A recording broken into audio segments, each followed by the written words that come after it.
جب no confidence move کامیاب ہوتی ہے تو علی محمد کھڑا ہوتا ہے، اس کو اسپیکر ایاز صادق صاحب جناب ایک چانس دیتے ہیں اور وہ ایک اسپیچ کرتا ہے وہاں پہ، اور اس اسپیچ کی وجہ سے یہ میرے کیمرہ مین، میرے سٹاف، میرے پروڈیوسر، یہ سارے آپ کو بیٹھ کے دیکھتے ہیں۔ بڑی فرنٹ فٹ پہ آ کے کھیلا آپ نے، گو کہ آپ کھلاڑی بھی رہے ہیں، لیکن اس دن آپ نے بڑا فرنٹ فٹ پہ آ کے کھیلا، ایسے لگتا تھا اندر سے کوئی آواز نکلی ہے، ایسے ہی تھا۔ بسم اللہ الرحمن الرحیم، اللہم صلی وسلم مبارک علی سیدنا محمد۔ رانا صاحب، سب سے پہلے تو آپ کو میرے گھر میں ویلکم کرتا ہوں، اور آپ کے تمام سٹاف کو بھی۔ وہ رات بڑی اہم تھی۔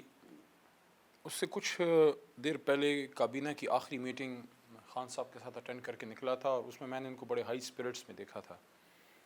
تو جب میں وہاں ایوان میں دوبارہ آیا تو میں چونکہ پارلیمنٹری افیئرس کا منسٹر تھا،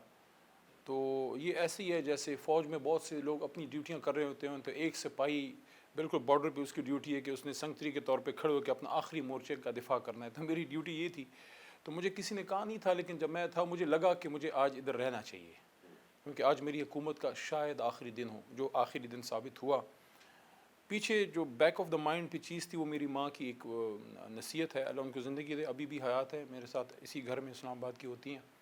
پشتو میں انہوں نے مجھے کہا تھا کہ بچے ڈزو کے خپلہ مورچہ چرم خالی پرینے دے، بیٹا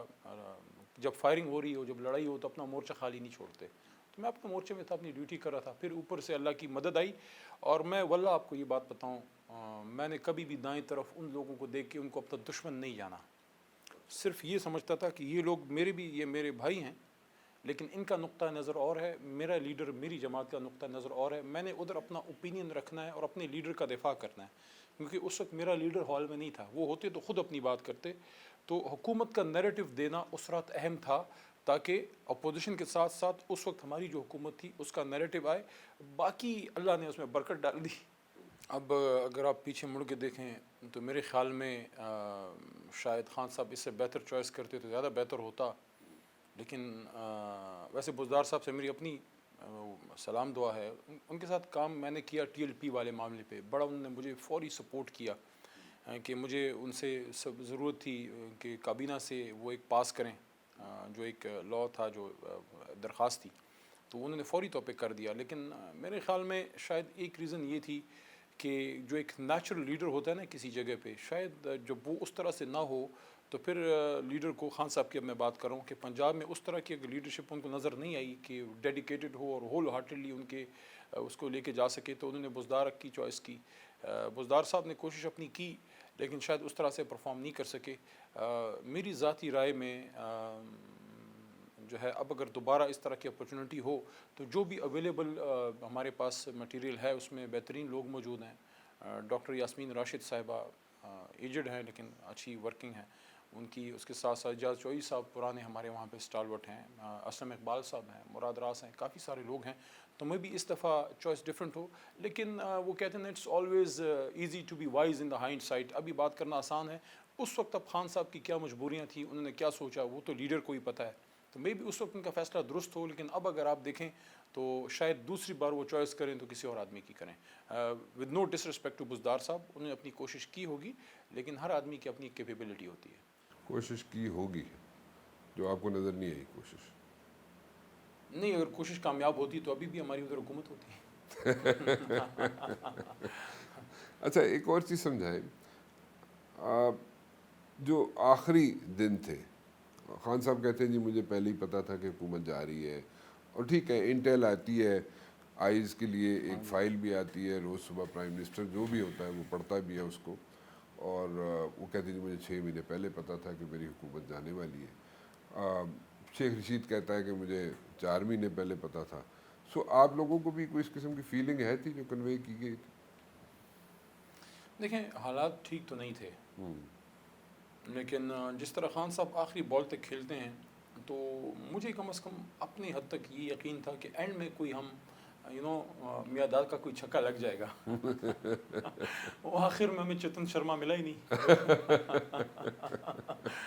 لیکن تھنگز ور ناٹ رائٹ، میرے خیال میں جب سے ہماری حکومت جب گئی تو اس کے شاید 2-3 مہینے 4 مہینے سے کوئی حالات نارمل اس طرح سے نہیں تھے، لیکن بہرحال ٹھیک ہے، یہ بھی زندگی کا ایک ایکسپیرینس ہم نے حاصل کیا ہے، اور اگر اس کا بھی آپ نچوڑ نکالیں تو نچوڑ یہی ہے کہ آپ ہمیشہ اپنے پروں پہ اڑتے ہیں۔ لیکن آپ کو اب یہ تو کوئی چھپی ڈھکی چھپی بات ہے نہیں ہے، to be very honest, Khan صاحب جب جاتے ہیں پرائم منسٹر بنتے ہیں اور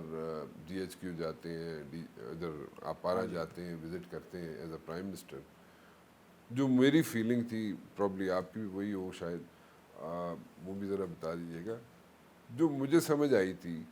اس وقت خاکی والے جو تھے، وردی جنہوں نے پہنی ہوئی تھی، انہوں نے عمران خان کو دل سے سلوٹ کیا تھا اور دل سے سپورٹ بھی کیا تھا۔ So what went wrong and where کہ یہ ساری چیزیں ایک دم جو ہے نا ایسا کرمبل ہونا شروع ہو گئی اور ایک ایسی سچویشن بن گئی جو آج تک ہسٹری میں نہیں بنی کہ نو کانفیڈنس موو بھی کامیاب ہو جاتی ہے اینڈ خان صاحب از نو مور ان دا کوریڈورز آف پاور ناؤ۔ جب عمران خان صاحب کپتان تھے پاکستان کرکٹ ٹیم کے، میں کلاس 2-3 میں تھا، اور 85-86 کی شاید یہ بات ہے، تو ان میں سے جتنے لیفٹنٹ جنرلز نے اس دن خان صاحب کو سلوٹ کیا جب خان صاحب پہلی بار جی ایچ کیو گئے، تو ان میں سے اکثریت وہی ہوں گے جو اس وقت لیفٹیننٹ یا کپتان ہوں گے، بالکل صحیح، کیونکہ وہ سارے خان صاحب سے عمر میں بھی کم ہے اور اکثریت ان کو ایک ہیرو کے طور پہ دیکھتی رہی ہے، کیونکہ خان صاحب نے ہمیشہ ملک کا جھنڈا اوپر کیا، کپتان جب تھے پاکستان کے لیے لڑے، پھر جب کپتانی سے فارغ ہوئے تو اور لوگوں کی طرح اپنی ذات میں نہیں پڑے بلکہ پھر ملک کے لیے نکلے، پھر شوکت خانم بنایا and the rest is history, Namal university بنائی۔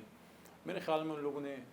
شاید بڑے عرصے بعد کسی وزیر اعظم کو دل سے سلوٹ کیا جس پہ ان کو فخر تھا کہ یار یہ آدمی ہی ڈیزروز اٹ۔ باقی زندگی ہے رانا صاحب، ساری چیزیں آئیڈیل نہیں ہوتی، جب ایک گھر میں دو بھائی بھی ہوتے ہیں تو کچھ نہ کچھ مس کمیونیکیشن ہو جاتی ہے۔ میرے خیال میں آخری 4-5 مہینوں میں کچھ کمیونیکیشن اس طرح سے نہیں رہی، وہ ایک پیج جس طرح سے پہلے تھا، لیکن ٹھیک ہے، ہوتا ہے سیاست میں، مسئلے مسائل آتے ہیں، دوبارہ ٹھیک ہو جائے گا انشاءاللہ۔ آر یو آپٹمسٹک کہ دوبارہ پھر ان الیکشنز میں دوبارہ you guys are going to make it? دیکھیں، میں آپ کو ایک بات بتاؤں، مجھے خان صاحب کی بات بڑی پسند آئی،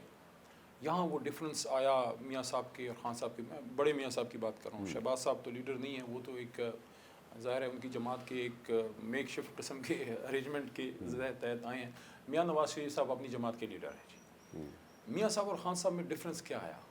کہ جب دونوں دیکھیں، انسان کا اندر کا ایک جو انر ہوتی ہے کب نکلتی ہے، جب آپ کے صحیح سر پہ پڑتی ہے نا تو اندر جو مٹیریل ہوتا ہے وہ باہر آ جاتا ہے۔ خان صاحب سے بھی وزارت عظمیٰ گئی، میاں صاحب سے بھی گئی، میاں صاحب سے جب گئی تو یہاں سے لاہور تک چیختے رہے کہ مجھے کیوں نکالا، جب ملک سے باہر گئے تو ہمارے انہی سپہ سالار اور ہمارے حساس اداروں کے سربراہان کو نام لے لے کے جو انہوں نے کیا، میں سمجھتا ہوں کہ 3 بار وزیر اعظم کو یہ جچتا نہیں تھا۔ دوسری طرف یہ آدمی ہمارا کپتان خان صاحب نے جب ہوا سارا کچھ تو انہوں نے ایک بات کی، یہ بڑی بات ہے رانا صاحب، پلیز اس کو اپریشیٹ کیجئے کہ عمران خان صاحب نے یہ بات کی، یہ اس آدمی کی بات ہے جس سے کوئی 20 گریڈ کی نوکری نہیں چھینی گئی، جس کے ساتھ کوئی جو امپورٹڈ رجیم بیٹھی، ایک بین الاقوامی مداخلت ہوئی امریکہ کی طرف، یہ ساری چیزیں اب کلیئر ہیں کہ امریکہ کی طرف سے ایک انٹرنیشنل انٹرفیئرنس کے بعد یہ سارا ہوا، لیکن وہ آدمی جب اترتا ہے تو کیا کہتا ہے کہ عمران خان سے زیادہ اس ملک کے لیے فوج ضروری ہے۔ یہ ہے difference Imran Khan who is a made in Pakistan man ان کے اور میاں صاحب کے بیچ میں، کہ میاں صاحب چاہے کچھ بھی ہوتا، بیرون ملک جا کے وہاں سے جب آپ نے سپہ سالار کا نام لیا تو لوگوں نے اس کو ایکسیپٹ نہیں کیا، پسند نہیں کیا، اور عمران خان صاحب کی جو انہوں نے ہمبلنس دکھائی باوجود اس کے کہ سخت مشکلات میں تھے، میں سمجھتا ہوں کہ یہ ایک ڈفرینٹ اپروچ ہے کہ ایک آدمی ملک کا صرف سوچتا ہے، ٹھیک ہے، اور باقی جس کے ساتھ قوم ہوتی